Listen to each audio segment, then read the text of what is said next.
I think the narrative that Forest weren't contemplating a change of manager before Nuno's explosive press conference is wrong. I think this has been lined up since pre-season that Postecoglou would come in. It was just a case of when and not if.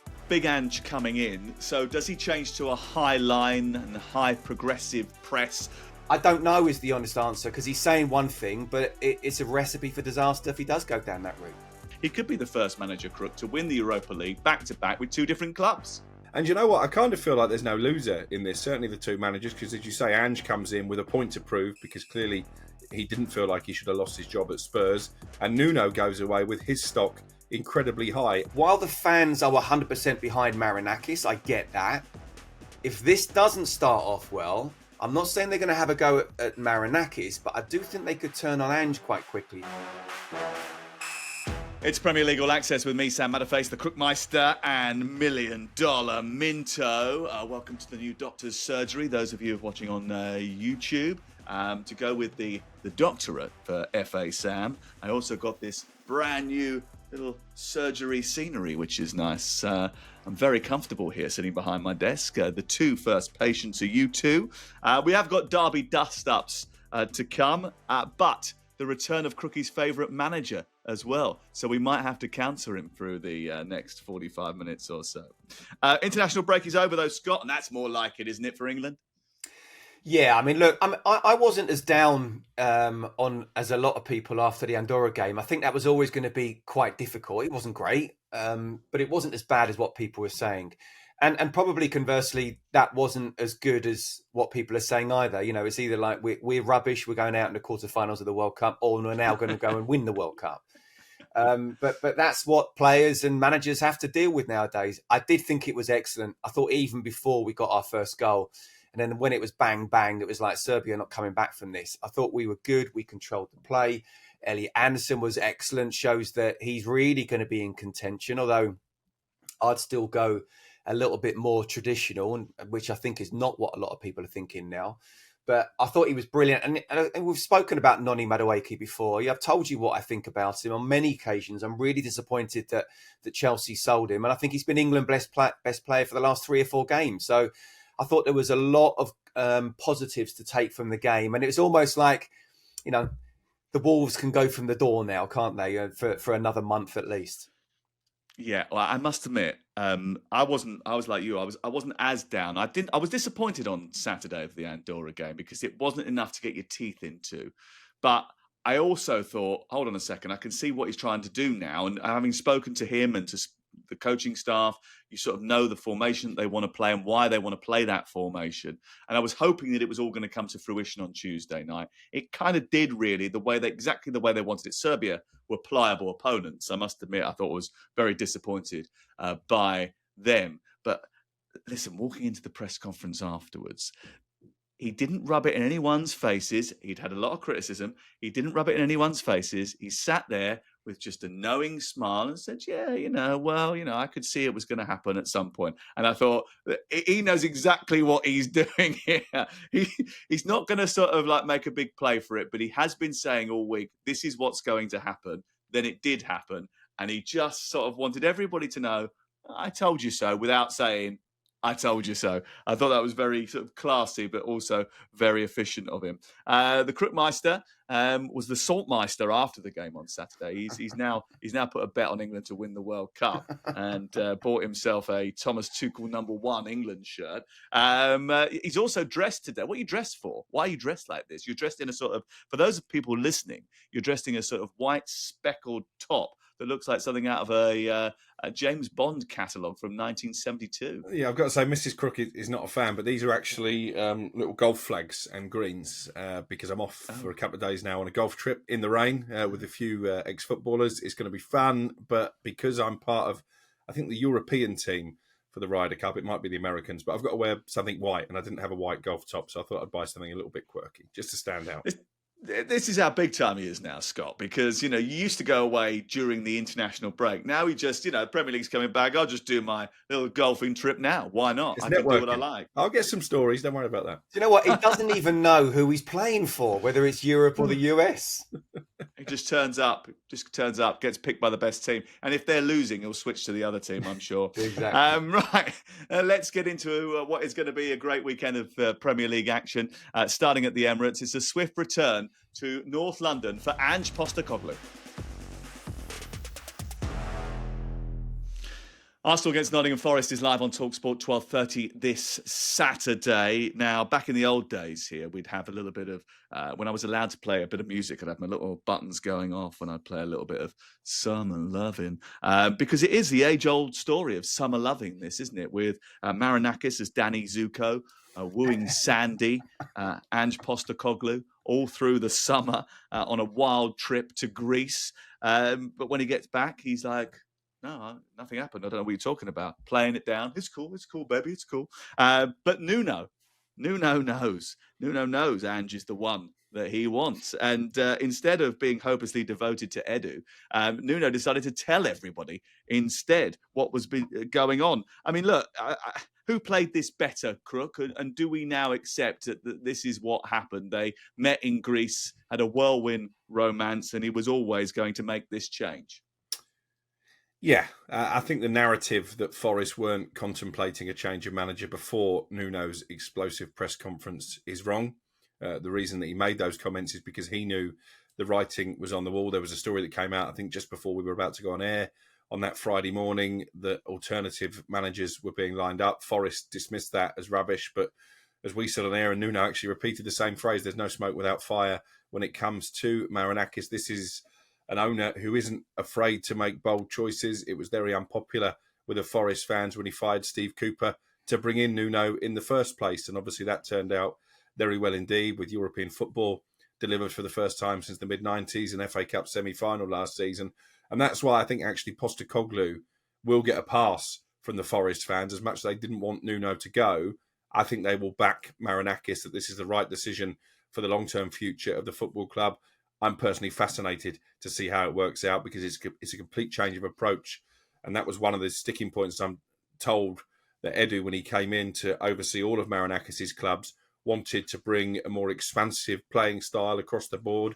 Obviously, Nuno wasn't in favour of that. Forest did really well last season by not having the ball, hitting teams on the counter-attack. That did sort of fall by the wayside a little bit in the second half of the season. I think teams found a way to play against them, not least in that FA Cup semi-final when they were really disappointing against Manchester City. So, as I say, I'm intrigued by it, but yeah, I think this has been lined up since pre-season that Postecoglou would come in. It was just a case of when and not if. Scott, big Ange coming in. So does he change to a high line and high progressive press straight away, or will there be a slow sort of transition to his sort of doctrine? Well, I don't know which one of the team are going to be the Pink Ladies, but clearly now he's sort of taken over. I mean, it's interesting. I was listening to Crookie. I listened to him far too much, I'm afraid, but I do love him, and he is very, very good. And I agree that it has sort of happened before, and no smoke without fire, which is why Nuno then it was almost like two balls coming together. There was always going to ever be one winner, but I think Nuno knew exactly what he was doing. And I think the reason behind that, it wasn't that they had a summer loving. I just think it was that he wasn't happy there was another person in the relationship and he couldn't handle that. And so from then on, it was like it was always going to happen. In terms of Ange, I mean, it's interesting the stats of Forest already this season. They are second in the Premier League with the most high-intensity pressures in the final third. They've also made the most passes ending in the final third, plus the most passes into the box of any Premier League sides this season. So it's almost like he did try to change things already, Nuno, and Ange is going to take that further on. Clearly, there has been from the owner, I want this football now. Yes, you've done really well, but I want to see really exciting football.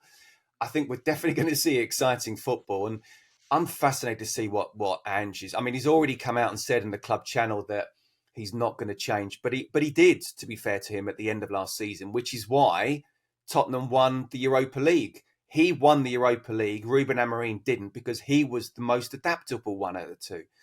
I think he quite simply has to. You can't be having Milenkovic, on the halfway line, ready to chug in behind for those balls on the top, over the top. So I don't know is the honest answer because he's saying one thing, but it's a recipe for disaster if he does go down that route.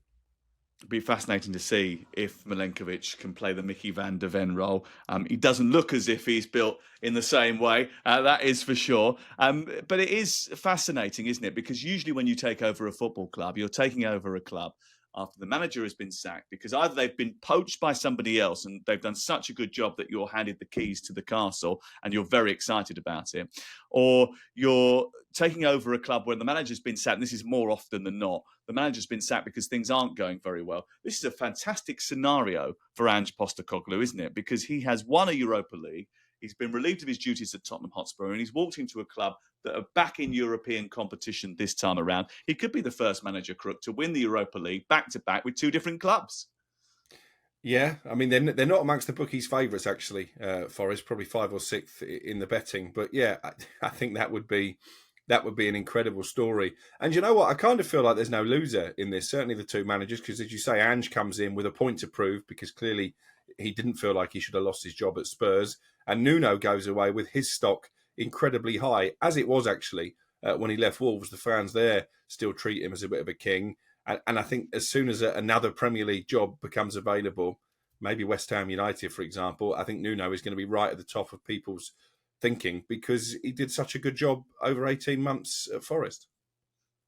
Can Ange Postecoglou continue to get the best out of Chris Wood? I mean, Chris has been on these travels this week. He scored actually for New Zealand against Australia in the international break, and he's had quite some journey. But is he still going to be the target man for Ange Postecoglou, or are we going to start to see the integration of some of these new signings that Nuno refused to put in his Europa League squad, Scott? Yeah, I think the fact that it was only in Doy, wasn't he? I think that he started, and then in the last game, and then by the end of the transfer window, there was 13 new signings in total, and you just wonder how many of those he was going to play. Look, it was interesting that Igor Jesus played alongside Chris Wood in pre-season, but he hasn't at the start of the season. So look, he's not going to play, after travelling halfway across the world this particular weekend. But he can't keep on doing what he's doing. I mean, Nuno, what he did for Chris Wood was absolutely sensational. Chris Wood has to get the credit himself, but Nuno has to be given a lot of credit as well, to be said, just keep it simple outside the box and get yourself in the box, and we'll put some balls into for you. But no, I don't see him playing as regularly as he has been. And I think Chris Wood, one of a handful of players, I think they'll be really disappointed to see Nuno go. And I just think, look, while the fans are 100% behind Marinakis, I get that. If this doesn't start off well, I'm not saying they're going to have a go at Marinakis, but I do think they could turn on Ange quite quickly, because Nuno was very popular despite the style of football. And it is incredible what he did. So, again, another fascinating chapter of what's going to happen over the next 6-10 games. I don't think he'll be disappointed, Chris Wood. I think he'll be absolutely heartbroken, because this is a guy that over the course of Nuno's tenure has had his best spell of scoring goals in the top flight. Like before Nuno came, he was every now and again he'd chip in. After Nuno arrived, he was like prime Alan Shearer. He was banging in goals every single week, and that hasn't stopped. So I can imagine for him, he's thinking to himself, well, this whole team was set up for me to score goals, and we have profited from it. Now we're going to change the system. It could be that I am the one to lose out here. And I think he will be heartbroken. I think he'll be sitting there thinking to himself, how on earth has this happened? This is the best time of my career, and it looks like it's coming to an end. Postecoglou, I'm sure, will say he'll do his best to get the best out of Chris Wood as well, but it will be a very different system by the time he's finished with it. That is for sure. Quick one on Arsenal, because there's a lot of early season expectation and hope and optimism. Has that now faded, Crook, after what has been a stilted start to the season? No, I wouldn't say that. I think there were a lot of positives to take from that game that we were at Anfield. I maintain what I said on the reaction pod we recorded that night. I think Mikel Arteta could have been a little bit more ambitious, maybe was a bit too cautious in the end, but they didn't lose much in defeat. I think Arsenal fans will be quite pleased that they've gone to Old Trafford and won. They've got Anfield, which is arguably the most difficult game of the season, out the way as well. And at home, they're very good, aren't they? They don't tend to lose at home. They don't tend to lose at home to Forest. I don't think that's happened since 1989. And they were very good in their last home game when they beat Leeds 5-0. So I would expect a positive mood around the Emirates, and I would expect a home victory. I was actually at this fixture last season along with Troy Deeney. Chris Wood, again, I think had just come back from a long international trip, didn't play. Awoniyi did and was absolutely dreadful. He left a couple of other players out as well, Nuno, and they were well beaten, Forest. So this is not a happy hunting ground for them. Saliba missed 8 games last season for Arsenal. They conceded in 7 of those. How big a miss will he be, Scott? Yeah, and you can even go back in that sort of first season where they finished second, where after 29 matches they were sensational. Arsenal, he got injured, and they fell away off the back of that. I do think he's big. I mean, Mosquera coming in, clearly he's a good player, but they are arguably the best central defensive partnership in the Premier League, and therefore one of the best in Europe. I just feel, again, looking at the stats, that they're ranked second for the expected goals in set plays, but second worst in expected goals in open play. And look, I would defend Arteta in that Liverpool game to a point. He could have picked a more attacking side. Not arguably, he could have done. But at halftime, they were the better side. The first 20 minutes of the second half, it was Liverpool. So he made the changes at 0-0. Eze and Odegaard came on, and it was one bit of brilliance that decided the game. But I do feel there's a mentality shift from a couple of seasons ago, where it's all about keeping it solid and sort of grinding out wins rather than being that expansive side that they were the best team in the country for those first 29 games before Saliba got injured. So, yes, it's a massive blow, but they just need to open up a little bit more. And at this moment in time, with Liverpool winning just before the break as well, I said Arsenal for the title. I don't want to change right now. But any team that finishes above Liverpool, wins the title, and they have to win this and win well. Look, offense wins games, defense wins titles. That's the old mantra, and I'm sure Mikel Arteta is very much of that school. But actually, I kind of get a little bit irritated by the fact that everybody wants to jump on Arteta and Arsenal all the time. When you think about where they've come from to where they are, they've massively improved. They're much more reliable now. They're much more consistent. Their big problem is that they haven't scored enough goals to take them over the line. But they're not Manchester United in terms of not scoring enough goals. They're just not as sharp as Liverpool in front of goal. And you've already mentioned the XG. They haven't created enough in the early part of the season.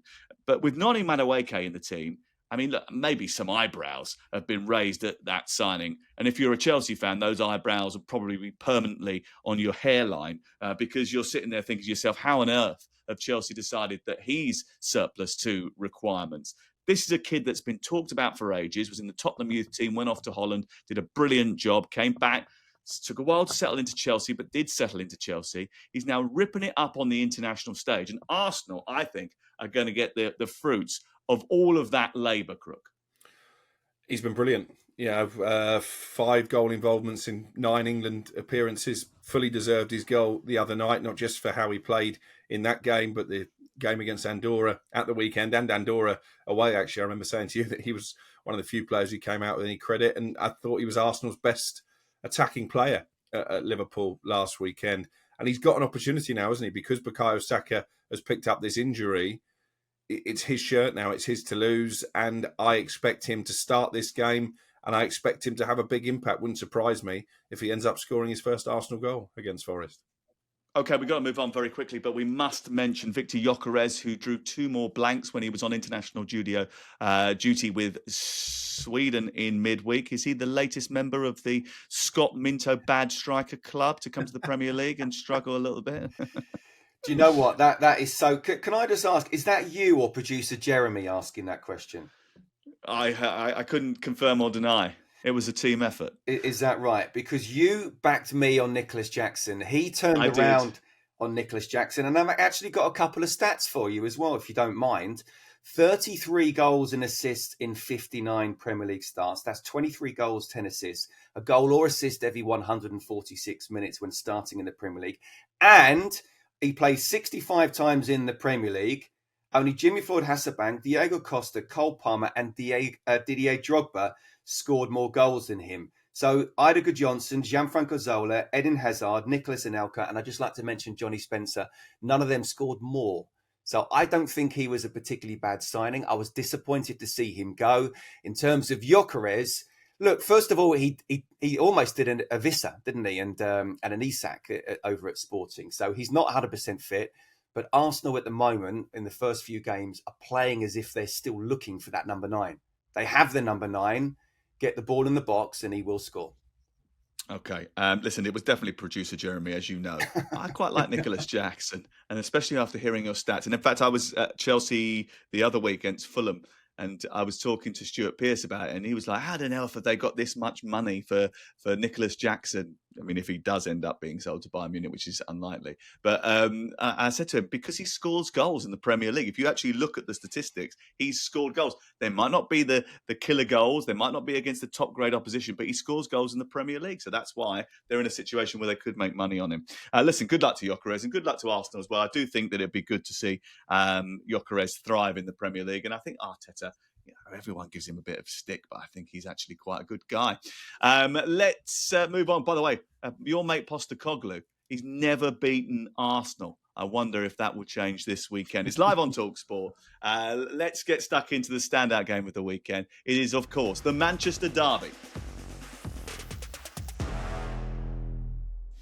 Derby Day is Sunday, and I'm actually doing Southampton-Portsmouth this weekend, which is an mega derby, and I cannot wait for it. Are you coming down as well? That's great. I'm looking forward to that. Yeah. It's going to be a super occasion. It always is.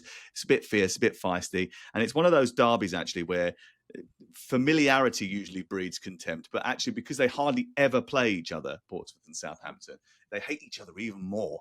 So it's always a massive occasion when they clash because it hardly ever happens. Unlike Manchester City and Manchester United, who meet quite regularly, and they will do this Sunday, City already 6 points off the top. United have had just one win in their early season. That was against Burnley, and it was dramatic and it was late. They've already gone out of the Carabao Cup. These are two sides really that haven't had great starts to the season, but United come in ahead of them in the table, Crook, and that must fill you with optimism. Well, it doesn't happen very often in recent seasons. Do you know what does fill me with optimism, actually? And you'll have the stats here. The record of the away team in this fixture, be it at Old Trafford or at the Etihad, the home team don't often win the Manchester Derby. And obviously, United staged a smash and grab raid last season. You were there alongside me when Amad Diallo scored that late winner. So I think United have got a chance. And also, I look at their start to the season. The Grimsby game was absolutely terrible. We can all agree on that. But you look at the other performances, pretty good against Arsenal, 20-odd shots on goal, obviously lost 1-0. Fulham, for the first half an hour, they looked like they were going to blow them away. Then it all became a little bit stodgy, I'll admit that. Burnley could have been 4 or 5 up by half-time. They've had something like 84 shots, United, in their first 4 games. Actually, Scott's already listed, where Forest come out highly in terms of the early season stats. United are leading quite a lot of those early season stats, obviously without converting those chances into goals. So I'm not as pessimistic as I would usually be going into this derby, but the last time City lost 3 in a row, or 3 of their first 4 Premier League games, was when Alan Ball was manager. They were relegated back in 95-96. United won the double that year, by the way. Oh, and that seems a long way off now. Just having a look at your statistic and the away team winning. I mean, it hasn't been something that's happened a lot recently. It did happen last year. No, I said the home team don't often win. All right, calm down. I was just about to... Well, that's not necessarily true either, is it? Manchester City beat Manchester United in March 2024. They also beat them in June 2023 in the FA Cup final. That was the FA Cup final. That wasn't home. But the 6-3 the other year as well, that was also a Manchester City victory at home. And the game in March 2022 when they beat you 4-1 at home. But apart from that, you're right, the home team don't win very often. But there was a spell in the early 2020s where it was the away team that were coming off the better. Go back to that League Cup tie between the two. The game in the semi-final, I think it was, where they sort of exchanged away wins. And then there was 2-3 Premier League games where the same sort of thing happened as well. So it has been a thing. I always get the feeling with this fixture that what it is that the team that's on top and is the sort of the one with the chest pumped out is the one that always gets a bloody nose in it. So when Manchester United are at their pomp, they were there for the taking. It was City's big cup final, so they would always turn up against Manchester United and do something special. not every year, but occasionally it would cause a stir. And I think that's flipped reverse since Manchester City have become almost the dominant force on the landscape, footballing-wise. Anyway, it's now Manchester United's sort of opportunity to reassert a little bit of authority. And they do turn up for the big games. They were very good against Arsenal, Scott, in the match earlier in the season, the first game of the season. They should have really have won that match. And I think they'll turn up for this one. This is a Manchester City defence that can be breached. Yeah, what's the most likely or least likely? United to win the double or City to go down? That's a great stat, I've got to say. Look, I was at the Brighton game, and if you talk about City, look, the empire has fallen. The emperor has stayed, and he's now trying to rebuild another empire. It takes time, and we sort of thought after that Wolves game, although I did sort of say with respect it is Wolves, and I predicted them to go down, that suddenly they're back. We've had the conversation about the Club World Cup, how good they were in Juventus, then what happened against Al Hilal. They are vulnerable on the counter-attack. I was at that game at Brighton, and they dominated Brighton in the first half. Erling Haaland scored, but should have scored 3 or 4. Honestly, he should have had a hat-trick by half-time. And no, I love Erling Haaland, and you can't knock him in terms of his numbers. But you talk about Nicholas Jackson, and I don't want to put them as necessarily right next to each other, but Nicholas Jackson creates a lot of chances for himself, but he misses a lot. The moment he's more clinical, I'm telling you, watch out. And that may well happen in the next couple of years. Erling Haaland's the same. He should have put City to bed. That should have been it. And yet Brighton came back and showed the vulnerability that City still have. So I agree with Crookie, actually. There have been 30 minutes here, 45 minutes here, 70 minutes there with Manchester United in the performance. And the stats show, you can see what Ruben Amorim is what he's trying to do. It's just, can they keep it up? And then the pressure of the shirt as well. But with this particular fixture, it is the proverbial form goes out the window, because honestly, you just don't know what's going to happen. I remember that game not that long ago where City were dominating, winning 1-0. What happens? Amad Diallo steps up, 2 last-minute goals, and United somehow win. I tell you what, sit back, watch it, because even after 60 minutes, if it's not that interesting, things will happen towards the end. Absolutely. Where's it going wrong for Manchester City, though? Because all of last season, it was down to the fact that it was Rodri who was the problem. His absence, he wasn't there. He's back now, along with a raft of brand new players. We've had 2 active transfer windows for Manchester City, 3 if you include that little one just before the Club World Cup. But Pep told us 2 weeks ago that this is not a team in transition. It does look like that, though, doesn't it, Crook? It does. And he also told me at Fulham at the end of last season that things would be much better this season. And it hasn't really worked out that way. Again, you have to look at the performance against Brighton in the first half that Scott has alluded to. And they could have been out of sight. The fact they weren't tells me they've lost a little bit of ruthlessness. And I go back to comments that I think a couple of City players have made to you, that when they concede a goal, almost panic sets in and they think they're going to concede again. Of course, that's what happened against Brighton. But I look at the team. Matheus Nunes is not a right back. Kusanov, I think, is still some way shy of being someone you can rely upon week in, week out in the Premier League. Rodri is clearly not up to full capacity yet. So the midfield is still an issue. And now they've lost Omar Marmoush to injury as well. I look at City's lineup compared to Liverpool and even Arsenal, and it just doesn't strike fear into the opposition. So at the moment, I think they're a long way behind those other 2 title contenders. I don't think the recruitment's been good enough. Yeah, well, the hype sort of cooled on Reinders, didn't it, after a good start? I think that's a little bit unfair because I think he'll be a good player for them. But Cherky's out injured too. John Stones picked up an injury in the international break too. So I suppose there's a little bit of sort of hesitation from Pep Guardiola about how he puts together this team for the weekend. Also, I suppose there'll be a little bit of a question mark as to who he plays in goal, because you've got a situation here where you've signed James Trafford, you've put your faith in him from the start of the season, and he did make a mistake against Tottenham, but apart from that, he's been very good. And down at Brighton the other week, he made some brilliant saves, I've got to say. Absolutely superb. Now they've signed Donnarumma. Now, he obviously scored, he's conceded 4 goals in midweek to Israel. he's a different type of goalkeeper, great shot stopper, but not necessarily brilliant with his feet. So what do you do here, Scott?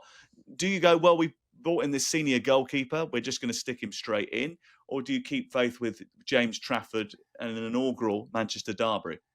I don't know what the wages are. Now, again, listening to Crookie over the summer, that United didn't go in for him. Was it because of the wages, Crookie? Yeah, $500,000 a week. Which, I mean, that's great work if you can get it. And I understand why a lot of clubs don't want to pay that. But that's the one position that United did need. And obviously with Onana going, it's even more obvious. It's not actually the one position City did need, because I don't get it. I just don't get it. I don't get why you'd get James Trafford. And I know it's probably just because it's popped up, Donnarumma, and they weren't expecting it. But he isn't your typical Pep goalkeeper. When I covered the Spanish football back in the day, how are they going to do it? They're going to do it. They're going to have one keeper for the Premier League. They're going to have one keeper for the Cups. You're interested to see what they do with the Champions League, but certainly with the domestic Cups. But Scott, you say he popped up. Like, Scott Minto became available, and the first thing we did was like, let's get him on the podcast.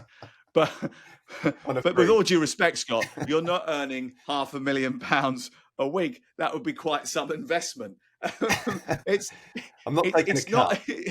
It's not like a bargain opportunity, is it? I mean, they're seriously paying for it. I don't think he's earning $500,000 a week, by the way.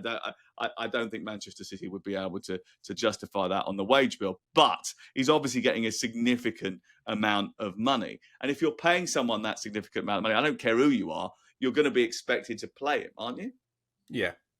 But it's a case of when. I mean, he only arrived for training, I think, yesterday, because he actually undertook his medical while on international duty with Italy. So I kind of feel like James Trafford will keep his place for this game. But that in itself brings its own pressure, because he's going to know that the spectre of Donnarumma is looming over him. I think it's equally interesting who starts in goal for United. Thank heavens they've managed to find someone to take Andre Onana, and the last of the sort of Eric Ten Hag deadbeats is off the wage bill.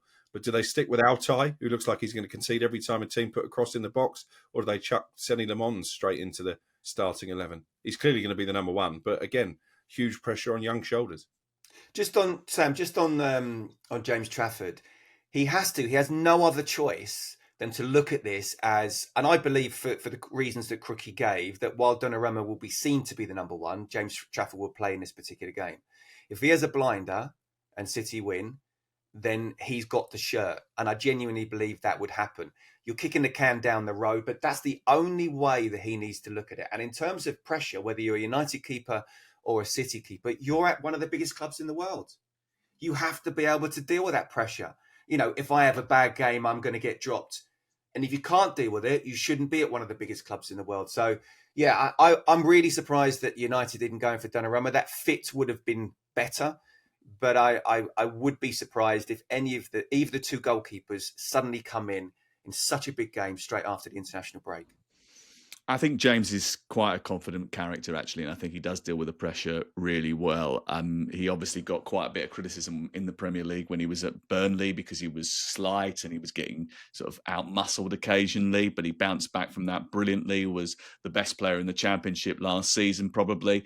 And he's earned himself a move to Manchester City, back to Manchester City after good performances. He was excellent for the England under-21s when they won the tournament. In fact, they won the tournament twice, but the first time they won it, he was the star of the show, and now he's been called up into the England senior team. There's obviously a lot of thoughts amongst those who know better than we do that he is a very, very, very good goalkeeper. And I think going forward, he's a young man. He will be probably England's next goalkeeper. But like you said, maybe he uses this as a learning opportunity off Gianluigi Donnarumma as well. He gets to work with that guy every single day, and he's one of the best goalkeepers around. The problem is that Donnarumma isn't that old for a goalkeeper, is he? So how long is he going to be around for? Let's talk a little bit about the other end of the pitch and goals, because certainly both teams need them. Erling Haaland, I suppose Manchester City will hope he didn't use them all up against Moldova. Because he warmed up nicely with 5 goals in an 11-1 victory for Norway. Yes, 11-1. It's one of those things where you have to write at the bottom of the video printer. But Benjamin Šeško, Is he going to start, though? Because at the other end, Manchester United need goals too, Crookster. It's an interesting one. I mean, a bit like Gyökeres, really. He's not looked fully sharp since he came in. Obviously, he's taken a lot of stick for being the 10th penalty taker in that cup defeat against Grimsby. I think a lot of United fans are surprised that he's not been pitched straight in, having spent so much money on a new number 9. Maybe he might get his chance this weekend because we don't know if Mateus Cunha is going to be fit. The word is that injury that he picked up against Burnley is not as serious as it may have been, but this game could come too soon. But does he play Šeško up front? Does he move Bruno Fernandes into a more advanced position? My gut tells me Šeško probably will have to make the impact from the bench again because I think he'll like the energy of Mason Mount in this fixture. Okay, no clean sheet for Manchester United yet this season. You'd expect City to find a way through at some point, but City haven't looked particularly good at the back. So I wonder whether or not we're in for a very entertaining 4-3. Sunday afternoon. 4-3, you never know. Remember that Michael Owen game where they won it? Absolutely fantastic. I was commentating on that match. It was brilliant. Let's take a look at the rest of the weekend's action now, starting at St James's Park. Off to St James's Park, 2 winless sides meeting there this weekend. But whereas Wolves have every right, I suppose, to be a little bit depressed, there is more optimism at Newcastle, mainly because they played quite well in some of the games so far. They've definitely looked defensively robust for the most part, especially even when you think they conceded 3 goals against Liverpool. But if you look at the XG against it, actually, they're all very, very good goals and maybe speculative efforts. Now they've got to score themselves, and they've got 2 new players in which to do it. Are we excited to see Nick Woltemade? Very different player to Isaac. Be interesting to see how he uses him. And Johan Visser. They are usually quite cautious, though, Eddie Howe and his team, about throwing people straight in, Scott. What would you think they'll be thinking going into this game? Wait till they've got up to speed? Wait till they've got into sort of Newcastle's rhythm, or throw them straight in? Well, look, I agree with you about Newcastle and the start they made. I thought when we were asked in the pre-season pod, who would be your disappointing side? It was between Villa and Newcastle. I just thought they'd be badly affected by Isak, and I don't think they have, not in terms of performance. It depends on fitness. It depends on availability. I think to chuck Woltemade in would be, I just don't see it happening. I really don't. I could see possibly Visser, depending on how fit he is. I mean, let's not forget, only Mo Salah scored more non-penalty goals in the Premier League last season than he did. So, he's Premier League ready. But is he actually match fit right now? We'll have to wait and see. But I think Newcastle have been pretty much excellent despite the results so far this season. So if everyone's fit, it's a difficult one to call this particular weekend, Sam. Anyone going in off the back of an international break is all about just seeing where they are, doing some tests. Are you fit? If you are, yeah, we'll play. If you're a little bit low, then we're going to put someone in. So it really is where the manager has to be clever. Remember, Liverpool lost to Forest straight after the September last year. That was their first loss and only loss for a very long time. And Arne Slot certainly learned from that. So, but I think Visser more than Woltemade for sure. Yeah, Visser was in the DR Congo team that lost to Senegal on Tuesday. Part of that team and scored in that game. Came off in the second half, so he's got some football under his belt, but obviously a lot of travelling as well. Interesting comments from the Bayern president Uli Hoeneß in the sort of international break about chasing Woltemade all summer. Bayern were heavily linked with him, but he told German media that actually Newcastle have paid over the odds for him. If you speak to scouts of youth football, I think they'll tell you they've liked this guy for a very, very long time. He's got good technical abilities, very good on the ball. He looks like Peter Crouch, but obviously isn't as great in the air as people would anticipate. Bit like Peter Crouch, really. Actually, Pete was much better on the floor and very good with his feet. And Woltemade is the same. And he likes to carry the ball and he chops it on his right foot and likes to bend it in the far corner. But actually, I think that the amount of money that they've spent on him says more about the market in the Premier League than it does about the player himself, Crook. Yeah, I agree. I spoke to someone senior at another club, actually, when United paid all that money for Benjamin Šeško, which seemed on the high side. And the response I got was that is the going rate for a striker now if you're a Premier League club. I don't think they were ever going to sell him to Bayern Munich. I think there's a lot of clubs in the Bundesliga who would prefer to sell their talent abroad rather than strengthen Bayern and make them even harder to beat in that league. But it is a lot of money. I agree with you. I know that Andy Howe, who basically has been de facto director of football since Paul Mitchell left the club, likes watching youth football. He studies these under-21 tournaments and younger age groups intently. So he would have had Voltemada on his radar for some time. I slightly disagree with Scott. I think they're going to have to pitch one of these two straight in because they've played well to a point, but they need someone at the top end of the pitch to hold the ball up, to give them that outlet. And actually, Wissa 2 goals and an assist during the international break for DR Congo. That would suggest that he's pretty sharp. I think he'll play Wissa. Did I not say that, Sam? Did I not say that? I think you did, mate. Okay. I think you did. As usual, what he does is he doesn't listen. And I think I told you that he'd scored as well, but he had to repurpose. No. You said he scored one goal. He actually got 2 and an assist. I said he scored 1 goal against Senegal, which he did. That was Tuesday, so it was a quick turnaround. But he loves a little refresh. It's what his job is. He takes people's facts in, he just gives it a little zhush and dresses it up as his own. It's fine. It's okay. I slightly disagree with Scott, but I'm going to say what he just said. Yeah, Vissa to start. I think Voltemada might start as well. He might play in both. Right. Okay, all right. Wolves chasing a first win themselves. They're spearheaded by Jurgen Strand Larsen, who could have been in a Newcastle shirt if things had been slightly different. But they've been really poor defensively. They conceded a lot of goals. And I think that, this is a pivotal game for both these two teams, but it's at St James's Park. I mean, this could be the Premier League side from the mid-pack that ends up dropping into a dangerous area. Couldn't they, Wolverhampton Wanderers, Scott? Well, I said in that season preview, I fancy Wolves to go down. I think to lose your best players, and that's plural, not singular. I think Vitor Pereira did a great job last season, but, he can't keep on pulling rabbits out the hat. I do worry for Wolves big time. And what I can say is, if you don't start off well, it's very difficult to turn it around. It really is. Do you know what would worry me about Wolves? I was at the Bournemouth game and Bournemouth won 1-0, but it was a lot more comfortable than that. Vitor Pereira afterwards basically said, well, they ignored my instructions. I said, let's not play the ball into the middle of the park because that's where Bournemouth are strong. They press high, they win it back on the turnover. That's where Bournemouth goal came from. And if you speak to former coaches of Wolves, they will tell you this dressing room, once they've decided they don't fancy a particular manager anymore, they are a very difficult bunch to manage. And I just wonder if we're seeing history repeating here because the shelf life of your average Wolves manager is quite small. I think Vitor Pereira's done a great job, but those comments worried me a little bit. I do question the character. It is interesting, though, isn't it? Because like you mentioned, you get a manager in at Wolves, they become all the rage, and then they move out very quickly. They did it even with Lopetegui, actually, who managed to save them. Then you had the situation with Gary O'Neill. He did a fantastic job. And then very quickly after the second season started, that was it. He was out. Then Vitor Pereira's come in, and you're telling me he's done a fantastic job there. But, ultimately, he's now running into problems. So I do wonder whether or not the owners have got something to answer for here, because the recruitment has not been what he asked for. And I think he was pretty vocal about that prior to the end of the window. And it's a cycle.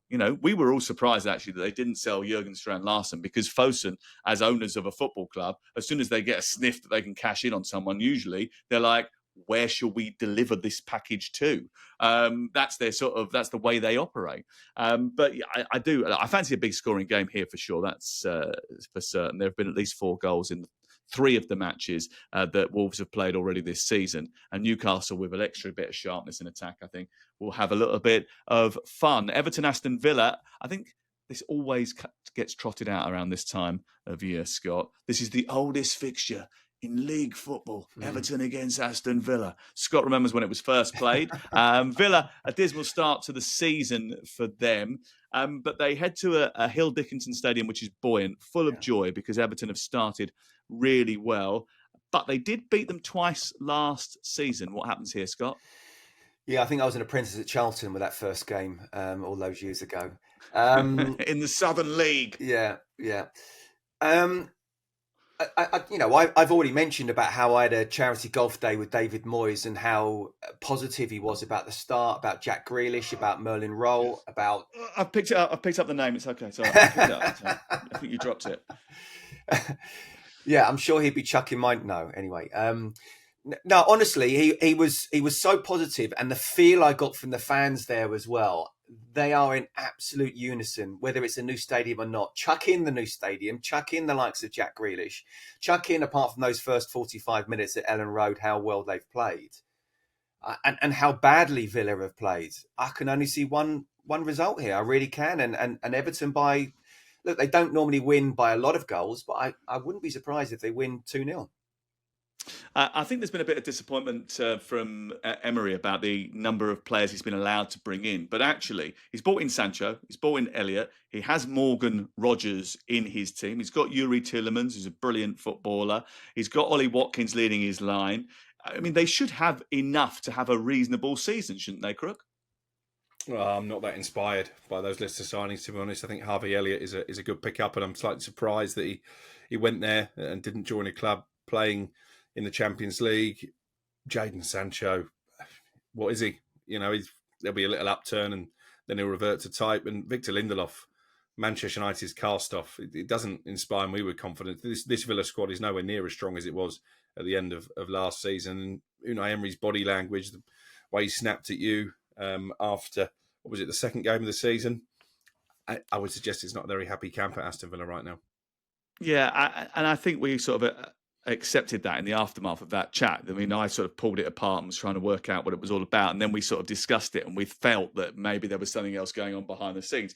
But my point is not that they were good signings. And I know you picked out Sancho and Lindelof, and I know that was going to be your highlight. But what I mean is they have enough attacking talent to have a good season, don't they? Don't they have Daniel Marlon, who was the best player in pre-season? They've got Watkins, who was a very good goal scorer. They've got a player who was excellent for England in Morgan Rogers. They've got younger players breaching through as well. And the Elliott transfer actually just adds to that, doesn't he? I mean, it just gives them an extra dimension. It's not like they're short of attacking options. No, and they're second from bottom at the moment, which is obviously a terrible start. They're not going to be in a relegation battle, but obviously at the start of the season, based on what they've done the last couple of years, people were talking about Villa as Champions League contenders. I don't see that. I think the sliding doors moment for them was that defeat at Old Trafford on the last day of last season, and I think it's all going to unravel pretty quickly. No, I just want to touch on Morgan Rogers, and I'm with Crookie, by the way, and Aston Villa. Jadon Sancho did okay at Chelsea, but there's too much inconsistency there. Lindelof, I agree with as well. I think Harvey Elliott is a good signing for the season, but there's something not quite right at the moment. You mentioned those other players.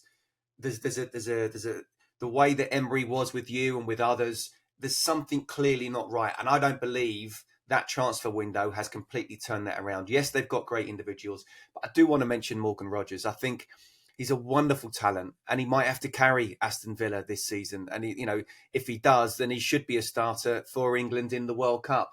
I was with you at Villa Park last season, where he absolutely dominated Manchester City. So the talent he's got is amazing, but you're asking him to step up and do something where others need to help. There's something not quite right about that club at the moment.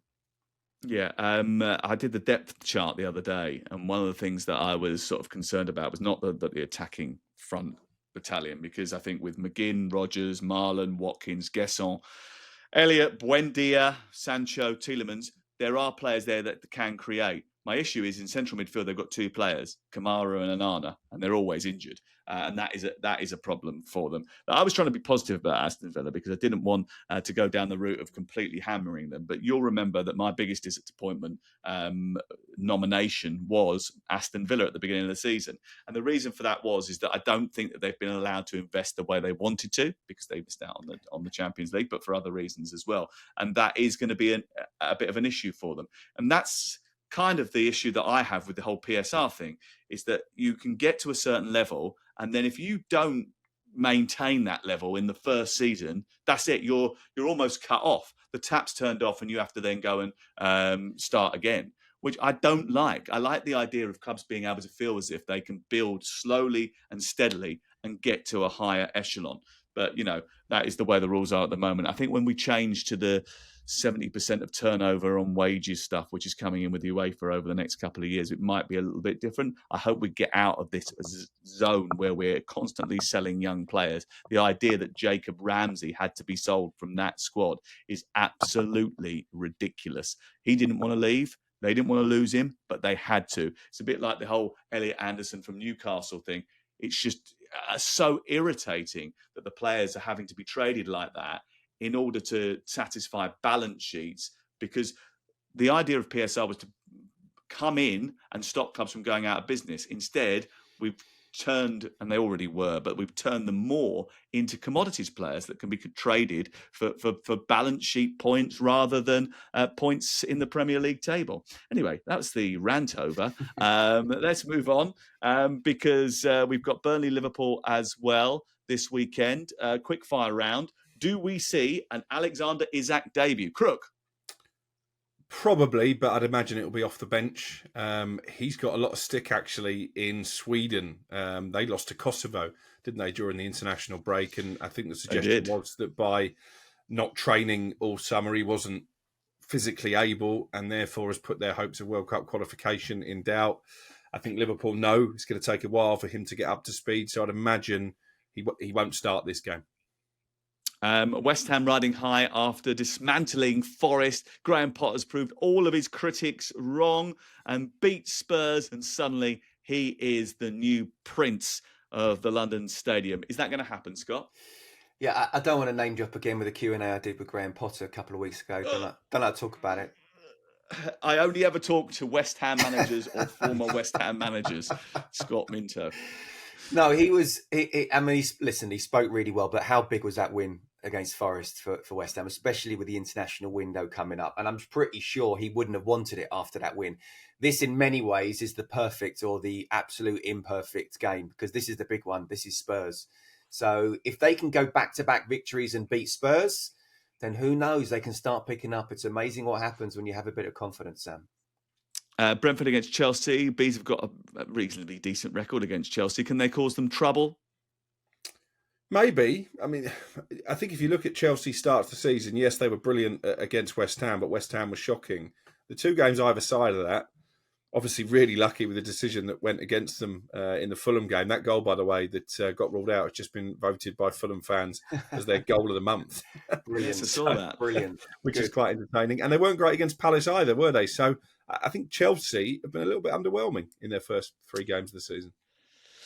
Yeah, I don't think that they played particularly well in that game against Fulham until actually that goal that went against them, and then they sort of sparked into life. They got João Pedro's been very good, but I think they looked a little bit sluggish in the first half, and Scott and I were both there that day. We've seen quite a lot of them. But Brentford will have a very dejected Caoimhin Kelleher and Nathan Collins in their defence. Embarrassed in midweek by Armenia. Now, our Irish producer, Jeremy, was very, very upset about this. And the first thing he was on to me, he goes, what was Roy's reaction? Was Roy reacting to that? Because it was absolutely ridiculous. Hold on a second. There we go. There's Roy. Oh, sorry. Yeah, sorry. Yeah. There's a name drop there. Any name you can drop, I'll drop a bigger one, Scott. No, only joking. Usually that's the purview of Mr. Crookmeister. Right. Boys, thank you very much. Appreciate your time today. We've got Friday night football for you from the Championship. It's Ipswich against Sheffield United. Talking of teams that have had poor starts to the season, the Blades certainly fall into that category. Arsenal-Nottingham Forest is Saturday at 12:30. We're round the grounds with Adrian, Troy and Mickey Gray. And that Brentford-Chelsea game is also live on talkSPORT. It kicks off at 8 o'clock on Saturday night. Sunday, we've got Game Day Live. Natalie Sawyer takes you around the grounds with Perry, Mickey Gray and Alex Crook, including the Manchester Derby, which you're going to, Crookmeister, aren't you? You're looking forward to that. I am. And we also have a fantastic game on talkSPORT 2 at midday. Scott Minto will be there for talkSPORT. I'm doing it for television. Southampton against Portsmouth. Absolutely massive rivalry. M27 Derby. Portsmouth fans are being put on official coaches. They can't go to the stadium without getting in them. It's going to be really hostile. It's going to be great. I'm going to love it. Looking forward to that. And talking of hostile environments, Crook and I will be back together on Monday morning to review all the Premier League action.